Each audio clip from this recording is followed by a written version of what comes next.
ሀብታምም ልትሆን ትችላለህ ባለስልጣንም ልትሆን ትችላለህ ነገር ግን እዚህ ቦታ ስትመጣ ትንሽ ነህ የመጣው እናት ጋር ነውና ይሄ ሁሉ ነገር ደግሞ መታደርግላት ሐቋን ለመክፈል ሳይሆን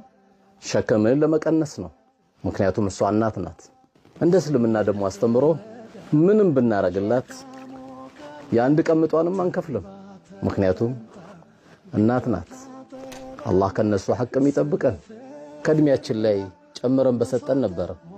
የምትሰጠው ግን አንተ ነህና መልካም እድሜው መልካም ጤንነት እናቶቻችን ስጥልን የተለዩንም ቤታቸውን ማረፊያቸውን ያማረ አድርገልን